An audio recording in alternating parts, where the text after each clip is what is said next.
में सोमवार शाम हुई फायरिंग की घटना से पुलिस महकमे में मची खलबली थमने का नाम नहीं ले रही है। आखिर क्या थी वजह, देखिए इस पर यह रिपोर्ट।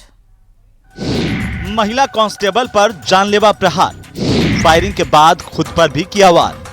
क्यों कांस्टेबल पर जान लेने की जिद हुई सवार? प्रेम प्रसंग में तो नहीं कर दी धाए धाए।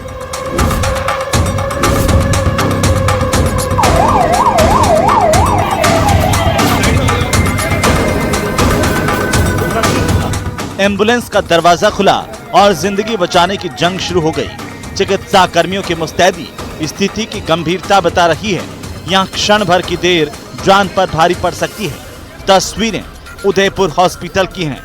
पुलिस कर्मियों की मौजूदगी जरूर स्थिति को भयावह बता रही है, लेकिन तस्वीरें सड़क हादसे में घायल हुए लोगों की नहीं, बल्कि अपराधियों में भय और आम जनता में विश्वास बहाल करने का ध्येय वाक्य रखने वाली राजस्थान पुलिस के 2 कर्मचारियों की है, जो अपराधियों से मुठभेड़ में नहीं बल्कि एक दूसरे के हाथों घायल होकर अस्पताल लाए गए हैं। जानकारी के मुताबिक बेगू थाने से महज 100 मीटर दूर किराए के मकान में सोमवार शाम चली गोली। मौके पर मौजूद लोगों ने जब घर के अंदर जाकर देखा तो सन्न रह गए। कमरे में एक महिला और एक पुरुष कर्मी खून से लथपथ पड़े थे। दोनों कांस्टेबल प्रोबेशन पर हैं और एक ही मकान में अलग अलग कमरों में किराए पर रहते हैं। महिला कांस्टेबल पूनम सोमवार को ड्यूटी करने के बाद थाने के पास ही अपने किराए के कमरे पर पहुंची थी। यहाँ पहले से ही सियाराम मौजूद था। उसने अपनी सरकारी पिस्टल से पूनम को सीने में गोली मार दी और फिर खुद को भी शूट कर लिया। दोनों को बेगू उप जिला अस्पताल पहुंचाया गया, लेकिन हालत बिगड़ते देख दोनों को उदयपुर रेफर किया गया।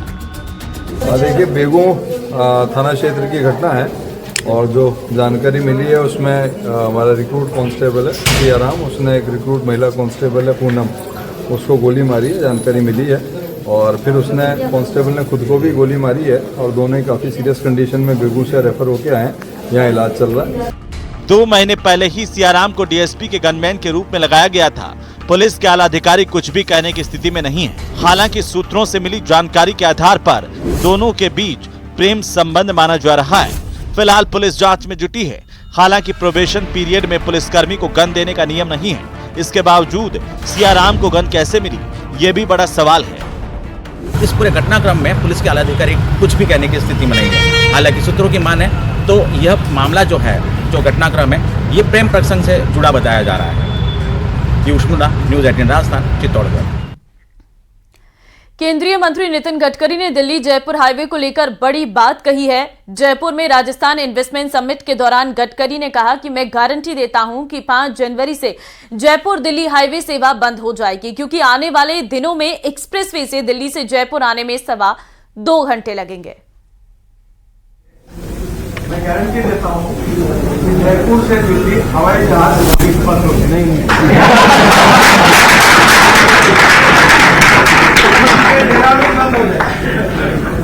ये क्यों होगा मैं आपको बताता हूँ। दिल्ली से जयपुर आने के लिए 1 घंटा पहले एयरपोर्ट में जाऊँ, आधा पौन घंटा इधर उधर घूमूं और वहां से बात हुई बोर्डिंग लेकर हवाई में बैठूँ, इतने में 1.5 घंटा जाता है। निकलना फिर हवाई जहाज आधा पौन घंटा और फिर वहां से घर जाना। अब दिल्ली से देहरादून जहां हवाई जहाज से 4 घंटे लग रहे, रोड से जनवरी से 2 घंटे में होगा।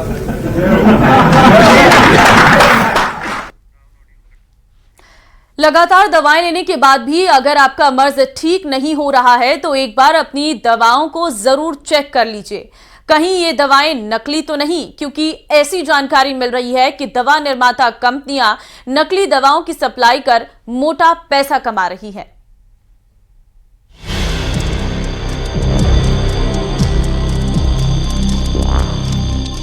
क्या दवा लेने के बाद भी ठीक नहीं हो रही है बीमारी? औषधि नियंत्रण संगठन के पिछले 1 साल में लिए गए सैंपल की जांच के बाद ये सवाल उठना लाजमी हो गया है।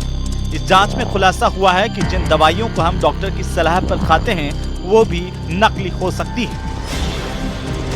जांच में खुलासा हुआ है कि कई दवा निर्माता कंपनियां नकली दवाइयां धड़ल्ले से सप्लाई कर रही हैं।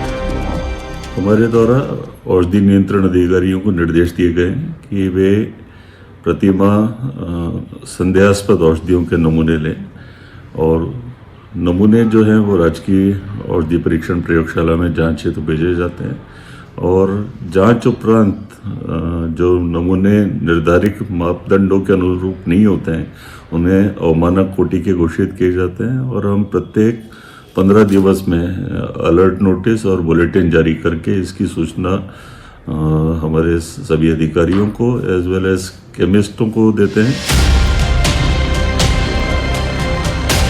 औषधि नियंत्रण संगठन की तरफ से करवाए गए सैंपलिंग की जांच में पाया गया कि 35 दवाइयों में निर्माता कंपनी द्वारा घोषित किया गया कंटेंट था ही नहीं, यानी जिस मर्ज के लिए दवा का इस्तेमाल होना था उसमें उसे ठीक करने वाला घटक नहीं, यानी वो नकली है। और इसी तरह 100 से ज्यादा दवाइयां सब स्टैंडर्ड पाई गई, यानी दवा निर्माता द्वारा बताए गए कंटेंट पूरे नहीं मिले। जो दवाइयाँ अवमानक पाई गई हैं उसके अंदर कुछ दवाइयाँ ऐसी हैं जो कि हीट सेंसिटिव हैं, जैसे विटामिन D3 है, ये हीट सेंसिटिव है और टेम्परेचर अगर प्रॉपर स्टोरेज कंडीशन नहीं होगी तो ऐसी कंडीशन के अंदर उसके मूल घटकों में परिवर्तन आने की संभावना होती है। कुछ दवाइयाँ जैसे एविल इंजेक्शन जिसमें कंटेंट शून्य पाए गए हैं और एल्प्राजोलम ये में भी शून्य घटक पाए गए हैं, तो ये बड़ा जांच का विषय है और इसके अंदर हमारे अधिकारी डेप्थ तक जांच करके और इसमें जो भी व्यक्ति इसमें संलिप्त है उनके खिलाफ कठोर कार्रवाई करेंगे। आइए आपको ग्राफिक्स के जरिए बताते हैं कि किस साल में कितनी दवाइयों के अंदर कंटेंट नहीं मिला और कितनी दवाइयां सब स्टैंडर्ड पाई गई। साल 2020 में 29 दवाइयां, साल 2021 में 14 दवाइयां, साल 2022 में 4 दवाइयां, साल 2023 में 9 दवाइयां, साल 2024 में 35 दवाओं में कंटेंट नील पाया गया। कितनी दवाएं नॉट स्टैंडर्ड पाई गई? साल 2021 में 171, 2022 में 135 दवाइयां, साल 2023 में 192, साल 2024 में 100 दवाइयां। औषधि नियंत्रण संगठन की तरफ से संदेहास्पद पाए जाने पर दवाओं के सैंपल लिए जाते हैं जिनकी जांच सरकारी लैब में की जाती है, लेकिन जब तक कार्रवाई होती है तब तक दवाओं की बिक्री हो जाती है। नकली और सब स्टैंडर्ड दवाओं की सप्लाई साल दर साल बढ़ती जा रही है। विटामिन, कैल्शियम, बुखार, antibiotic, diabetes, cough syrup, thyroid समेत अन्य दवाओं के सैंपल फेल हो रहे हैं। कुछ मामलों में दवाओं के उपयोग में रोक लग जाती है, लेकिन कुछ मामलों में कार्रवाई नहीं होने तक दवाइयां मरीज तक पहुंच जाती हैं। न्यूज़ 18 राजस्थान के लिए सौरभ गृहस्थी की रिपोर्ट।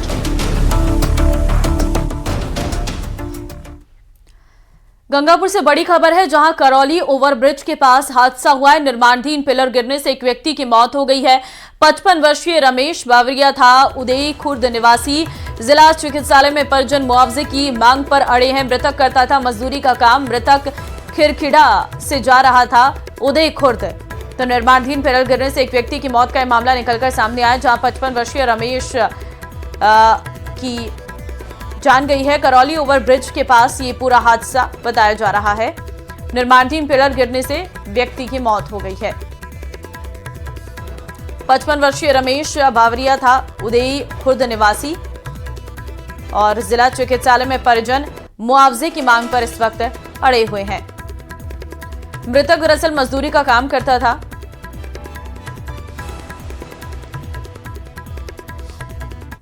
बात माउंट आबू के तापमान की कर लेते हैं, क्योंकि आज फिर 1 डिग्री की गिरावट हुई है, जिससे शहर के कई इलाके ऐसे हैं जहां पर बर्फ जमी दिखी है। तस्वीर आपके सामने है। माउंट आबू में इस सीजन में पहली बार पर्यटकों को बर्फ के दीदार हुए हैं।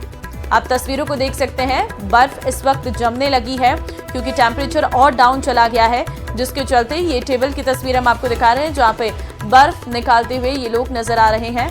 अभी क्योंकि लगातार तापमान में बदलाव देखने को मिल रहा है, ऊपरी इलाके जो है वहां पर काफी अधिक संख्या में बर्फ पड़ रही है और यही तस्वीर माउंट आबू की भी सामने आई है।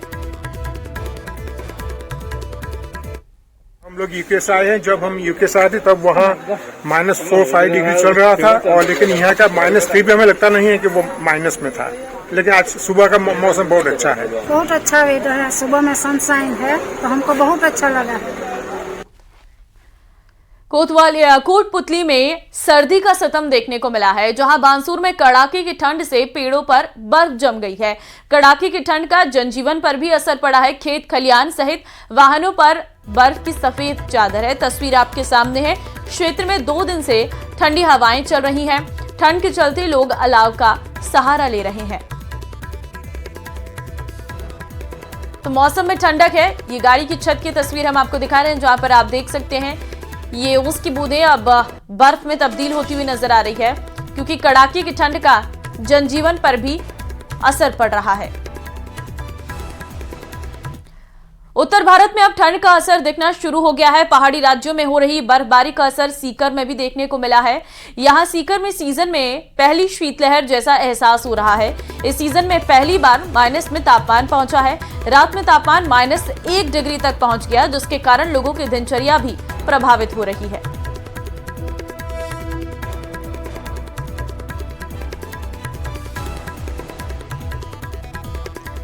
राजस्थान में सर्दी का सितम दिखाई पड़ने लगा है। कई इलाकों में बर्फ पड़ने से पारा लुढ़क गया है। आपकी टीवी स्क्रीन पर हम 3 तस्वीरें आपको दिखा रहे हैं। पहली तस्वीर बांसुर कोटपुतली की है। दूसरी तस्वीर सीकर की सामने आ रही है, जहां पर भी पेड़ों में ये बर्फ आप नजर आ सकती है। आपको झुंझुनू में भी कुछ ऐसी ही तस्वीरें देखने को मिल रही है। पहले ओस की बूंदें अब बर्फ में तब्दील होती हुई नजर आ रही है।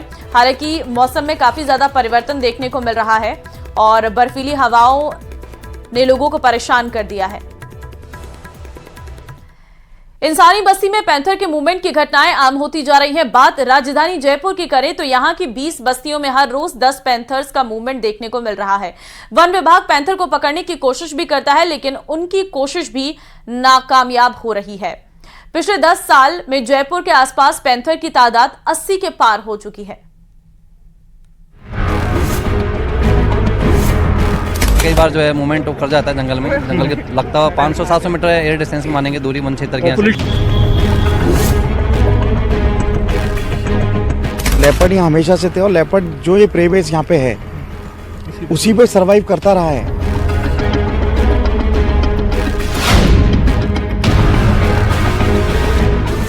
जंगलों में जब इंसानी दखल बढ़ता है तभी वन्यजीव इंसानी बस्तियों की तरफ रुख करते हैं।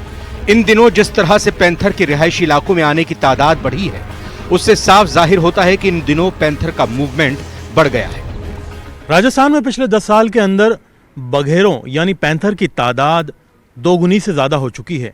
इस दौरान जो इंसानों और बघेरों के टकराव के मामले हैं वो और ज्यादा बढ़ गए हैं। इन 10 साल के दौरान जो व्यवस्था वन विभाग को करनी थी वो नहीं कर पाए। अब हालात ये हैं कि शहरों में आबादी के अंदर लगातार पैंथर दौड़ते हुए और इंसानों में दहशत मचाते हुए नजर आ रहे हैं, लेकिन इसका कोई हल नहीं निकल पा रहा है। राजधानी जयपुर में वन्यजीव संरक्षण के लिए किए गए प्रयासों से पैंथर की तादाद में तो इजाफा हुआ ही है, जिसके बाद वन विभाग ने झालाना और आमागढ़ में पैंथर सफारी शुरू भी की, लेकिन पैंथर के मूवमेंट को रोकने में कामयाबी नहीं मिली। राजधानी जयपुर में इनकी तादाद अब 80 के पार पहुंच रही है और 3 लेपर्ड रिजर्व बनाने के बावजूद ना तो जंगलों के अंदर इनको भोजन मिल पा रहा है, ना ही बाहर निकलने पर वन विभाग इन्हें वक्त रहते कंट्रोल कर पा रहा है। राजधानी के पास करीब 20 से ज्यादा बस्तियों में पैंथर का मूवमेंट लगातार बना हुआ है। वन विभाग को आए दिन जगह जगह पिंजरे लगाकर पैंथर को पकड़ना पड़ रहा है, लेकिन वन विभाग की रेस्क्यू टीम ना तो टकराव समय रहते कंट्रोल कर पा रही है। 2015 में करीब यहाँ करीब 15 लेपर्ड्स के आसपास थे, जो आज बढ़ते बढ़ते यार करीब 40 करीब लेपर्ड्स यहाँ हो गए हैं। और इन्होंने अपने आप को यहाँ एक बहुत रूप से सुरक्षित माना है जंगल को। इस तरह से जंगल उनको रास आया है कि लेपर्ड अपने आप को यहाँ वंश वृद्धि कर रहा है, और वंश वृद्धि के साथ साथ ये आसपास के एरिया में भी मूव कर रहा है। और ये जहाँ से झालाना से आमागढ़ जाता है, आमागढ़ से नाहरगढ़ सेंचुरी तक ये इसका मूवमेंट लगातार बना हुआ है। आंकड़ों पर गौर करें तो पिछले 10 साल पैंथर की संख्या 2 गुनी से ज्यादा हो गई है। साल 2014 में पैंथर की संख्या 420 थी, जो 2024 तक 925 हो चुकी है। नेचुरल बैलेंस अगर आप ज़्यादा प्रकृति से छेड़छाड़ नहीं करेंगे तो नेचर अपने आप, हाँ क्षमता ही ज़्यादा। देखिए वैसे यहाँ हाईएस्ट डेंसिटी है लेपर्ड्स की अभी की तारीख में, और जाते लेपर्ड की पॉपुलेशन भी अपने आप को। और चलिए इस बुलेटिन में फिलहाल के लिए बस इतना ही। आगे आप देखिए बिग ब्रेक कटाक्ष कर रही है, ये रिपोर्ट देखिए। विकास से कोई चुनाव नहीं जीता है, ये बहुत गलतफहमी है कि हमने विकास कर दिया और वो गांव में जाइए मत पक्की से कहता चुनाव आ रहा। वीडियो भले ही 3 दिन पुराना हो, लेकिन जीत का गणित सार्वदेशिक और सार्वकालिक है। बात की अहमियत इसलिए भी बढ़ जाती है क्योंकि गुरुजी की भूमिका में स्वयं सूबे के ऊर्जा मंत्री हैं। और आप विकास मत करो लेकिन गांव में सतत संपर्क करते रहो, वहां से मिलता रहो, जुलता रहो, आ रही जे बीमारी जे बातचीत करता रहो, हाय राम राम करता रहो, भैया 100% जीतेगा। ये लिए चुनाव में जो ये अप्रियत नहीं हो न हो तो इससे ही हो जाओगे, खाई न हो रहे उससे ये करके देख लियो। 7 दिसंबर को कोटा के सिमलिया में बीजेपी कार्यकर्ताओं को प्रदेश के ऊर्जा मंत्री ने जो आर्ष वाक्य सुनाया, उसकी गूंज कम होने का नाम नहीं ले रही। कांग्रेस जीत के इस मंत्र पर अपने ही अंदाज में मजे ले रही है। भारतीय जनता पार्टी के शासन में जनता बिजली पानी जैसी मूलभूत सुविधाओं के लिए तरसती रही, और मंत्री जी का जब यह वक्तव्य आता है तो निश्चित रूप से यह वक्तव्य खेदजनक भी है और इसका विरोध होना भी आवश्यक है। कांग्रेस पार्टी हमेशा से जो गरीब है, जो अंतिम पंक्ति में बैठा व्यक्ति है, उसके विकास की बात करती है और विकास के लिए कार्य करती है, लेकिन इस तरह के वक्तव्य निश्चित रूप से आम जनता में निराशा का संचार करते हैं। अब तक हम और आप यही जानते रहे हैं कि चुनावी समर में जीत के लिए काम जरूरी है और विकास से ही जीत की इबारत लिखी जाती है, लेकिन हीरालाल नागर हमारी समझ को दुरुस्त कर रहे हैं। विकास से कोई चुनाव नहीं जीता है, ये बहुत गलतफहमी है कि हमने विकास कर दिया और वो गांव में जाइए मत पक्की से कहता चुनाव आ रहा। कहीं ऐसा तो नहीं कि नागर की बात ही गलत तरीके से समझी जा रही हो, क्योंकि देश का चुनावी इतिहास बताता है कि नेता क्षेत्र और जाति के नाम पर वोट मांगते हैं और हासिल भी करते हैं। भले ही 2017 में देश की सबसे बड़ी अदालत ने धर्म, जाति, भाषा और समुदाय के नाम पर वोट मांगना गैर कानूनी करार दिया हो, लेकिन दुर्भाग्यपूर्ण तरीके से हमारा लोकतंत्र आज भी क्षेत्र और जाति की जकड़न से मुक्त नहीं हो पाया है। न्यूज़ 18 राजस्थान के लिए कोटा से हिमांशु मित्तल की रिपोर्ट।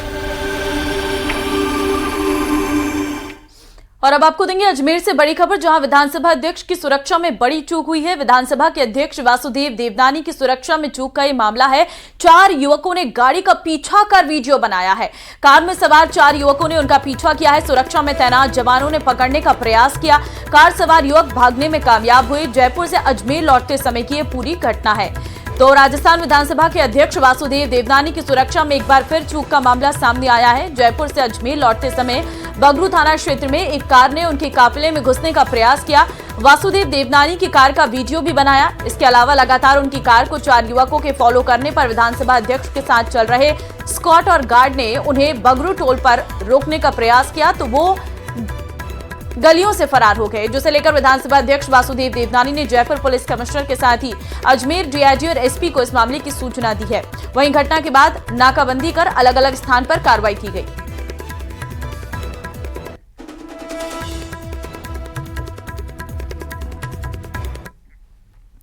तो वहीं चूरू में पहली बार एआई तकनीक का उपयोग कर चूरू पुलिस ने न केवल वारदात का खुलासा किया बल्कि 3 नकाबपोश बदमाशों को भी बेनकाब किया है।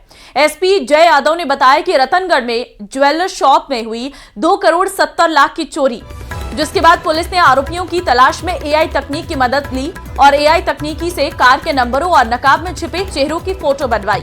इन सीसीटीवी फुटेज से नकाबपोश बदमाशों की आंखें और स्किन से एआई की मदद से 200 फोटो की सीक्वेंसिंग तैयार की गई और शातिर गिरोह को दबोच लिया गया। जबकि इस गैंग के 2 आरोपी फरार हैं, जिनकी एआई से फोटो तैयार कर पहचान कर ली गई है। गिरफ्तार आरोपी उत्तर प्रदेश की बैटरी गैंग के शातिर हैं, जिन्होंने शातिराना तरीके से बीते 1 दिसंबर की रात को करोड़ों की चोरी को अंजाम दिया था। हमने इसमें हज़ारों से ज़्यादा फुटेज सीसीटीवी फुटेज देखे थे, हम सबका एनालिसिस किया।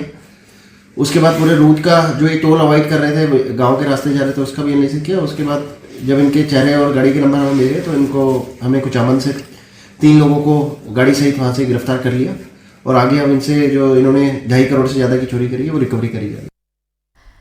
राजसमंद के आमेर से बड़ी खबर है। स्कूल से शिक्षकों के तबादले का विरोध, ग्रामीण और विद्यार्थियों का विरोध प्रदर्शन। हायर सेकेंडरी स्कूल बांडा के बाहर कर रहे प्रदर्शन। शिक्षकों की कमी से नाराज ग्रामीण और विद्यार्थी। पिछले कुछ दिनों में 7 शिक्षक स्कूल से हुए रिलीव। अधिकारियों को मौके पर बुलाने और शिक्षक लगाने की कर रहे मांग। शिक्षक नहीं होने के से बच्चों को जबरन करना पड़ेगा ड्रॉप आउट। तो राजसमंद के आमेर से एक खबर आपको दे रहे हैं, जहां पर ग्रामीण और विद्यार्थियों का ये विरोध प्रदर्शन। दरअसल स्कूल से शिक्षकों के तबादले का विरोध। हायर सेकेंडरी स्कूल बांडा के बाहर ये प्रदर्शन जो है वो देखने को मिल रहा है, जहां पर शिक्षकों की कमी से नाराज हैं ग्रामीण और विद्यार्थी, क्योंकि शिक्षक नहीं होने से बच्चों की पढ़ाई नहीं हो पा रही है। पिछले कुछ दिनों में 7 शिक्षक स्कूल से रिलीव किए गए हैं। अधिकारियों को मौके पर बुलाने और शिक्षक लगाने की मांग इन छात्रों के द्वारा की गई है।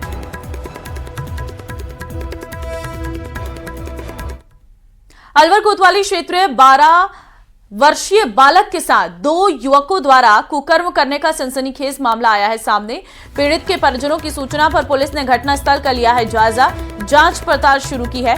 पीड़ित के परिजनों के मुताबिक उनका बेटा सरकारी स्कूल में 7वीं कक्षा का छात्र है और स्कूल से छुट्टी के बाद अपने घर जा रहा था। इसी दौरान 2 युवक उसे बहला फुसलाकर कार जंगल में ले गए, जहां आरोपियों ने बालक के साथ मारपीट कर कुकर्म किया। पीड़ित आरोपियों के चंगुल से छूटकर अपने घर पहुंचा तो परिजनों को आप बीती बताई। इस पर परिजनों ने रिपोर्ट दर्ज करवाई है थाने में। परिजनों का कहना है कि बालक सहमा हुआ था और आरोपियों ने घटना के बारे में किसी को बताने पर जान से मारने की धमकी दी है। 2 बंदे थे, दोनों ने एक साथ गलत काम किया है।